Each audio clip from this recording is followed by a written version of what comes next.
नमस्ते, I am good 10th class physics के इस वीडियो में एनसीईआरटी फोल्डर रिफ्रैक्शन जो चैप्टर है रिफ्लेक्शन और रिफ्रैक्शन उसकी एनसीईआरटी फोल्डर का क्वेश्चन नंबर सेकंड सॉल्व कर रहे हैं। क्वेश्चन ये कहेगा name the mirror that can give, ऐसा मिरर का नाम बताइए जो दे सकता है इरेक्ट इमेज दे सकता है, इनलार्ज मतलब बड़ा इमेज दे सकता है, ऑफ एन ऑब्जेक्ट किसी ऑब्जेक्ट के बड़े और इरेक्ट इमेज को बना सकता है। ठीक है, ऐसे मिरर का नाम बताइए। तो वो कॉनकेव मिरर है बच्चों। तो मैंने सारी केसेस बताई हुई हैं, सारे वीडियोस बनाए हैं, सारे डायग्राम बनाए हैं। कॉनकेव मिरर के सामने अगर ऑब्जेक्ट को पोल और फोकस के बीच में रखेंगे तो उसका जो इमेज है बिहाइंड द मिरर बनेगा, इनलार्ज बनेगा और पोल और फोकस के बीच में बनेगा। तो ये डायग्राम बनाया था, एक बार वापस बना के दिखा रहा हूँ, देखिएगा ध्यान से। सबसे पहले मैं कॉनकेव मिरर कंसिडर कर रहा हूँ बच्चों। देखिए मैंने कॉनकेव मिरर ड्रॉ किया। इसके बाद में इसकी प्रिंसिपल एक्सिस बना रहा हूँ मैं। देखिएगा प्रिंसिपल एक्सिस ड्रॉ करके दिखा रहा हूँ।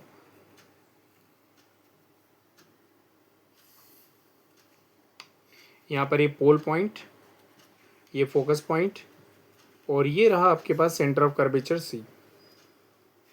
ठीक है, अब मैं क्या कर रहा हूँ, ऑब्जेक्ट को पोल और फोकस के बीच में, फोकस और पोल के बीच में रख रहा हूँ।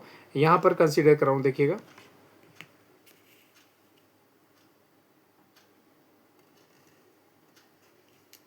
ये एक ऑब्जेक्ट रखा आपने, इसका नाम ए बी दे दीजिए। अब जो लाइट रे फर्स्ट आएगी ऑब्जेक्ट से वो parallel to the principal axis आएगी, जो रिफ्रैक्शन के बाद फोकस से पास होगी।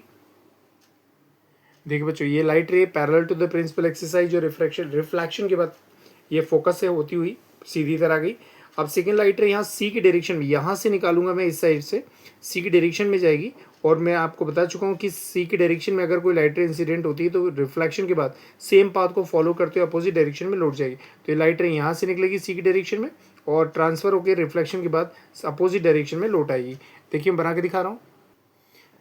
ठीक है बच्चों, ये लाइट रे यहाँ से इंसिडेंट हुई, रिफ्लेक्शन के बाद वापस आ गई। ये दोनों light rays, reflected light rays अगर आइस के अंदर इंटर करती हैं, ऑब्जर्वर की आइस के अंदर इंटर करती हैं, ऐसा लगेगा कि रेज कहाँ से आ रही हैं, फ्रॉम बिहाइंड द मिरर। तो मैं डॉट डॉट करके इस तरीके से बढ़ा रहा हूँ। देखिए ऐसे लग रहा है ये मिरर के पीछे से आ रही हैं, एक पर्टिकुलर पॉइंट पर मिलती हुई अपेयर होंगी। इसका मतलब हुआ कि ये जो रेज हैं वो पॉइंट ए से निकल रही थी, तो ये पॉइंट ए आपको यहाँ पर दिखाई देगा और यहाँ से एक नॉर्मल ड्रॉ करिएगा।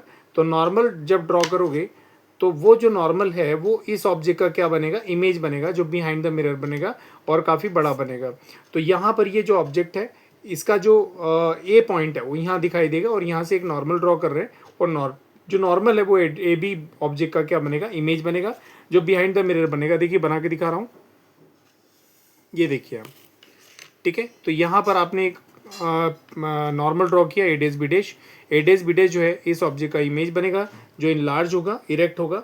और ये कॉनकेव मिरर के अंदर ही पॉसिबल है और तभी पॉसिबल है जब ऑब्जेक्ट पोल और फोकस के बीच में रखा हो। तो कंडीशन यहाँ पर लिख सकते हैं कि that is the concave mirror and if an object is placed between the pole and focus point then its image will be form behind the mirror. It will be erect, virtual and direct and enlarge in size then object. चलिए मैं लिख के दिखा रहा हूँ। देखिए बच्चों लिख रहा हूँ, that mirror will be concave mirror and concave and if an object is placed between the pole and focus के बीच में ऑब्जेक्ट रखें, that's image will be form, then its image will form behind the mirror and it will be large than object. It will be large than object, मतलब object से क्या होगा, काफ़ी large बनेगा और बिहाइंड द मिरर बनेगा। तो बच्चों देखिएगा, क्वेश्चन पूछा गया था कि कौन सा मिरर होगा, उस मिरर का नाम बताइए जो इरेक्ट इमेज बनाएगा, इनलार्ज इमेज बनाएगा। तो मैंने डायग्राम भी बनाया, डायग्राम की हेल्प से आपको पूरा बताया कि ये छोटे से ऑब्जेक्ट का जो इमेज है वो बिहाइंड द मिरर बनेगा। कॉनकेव मिरर यदि उस ऑब्जेक्ट को पोल और फोकस के बीच में रखेंगे तो बिहाइंड द मिरर बनेगा।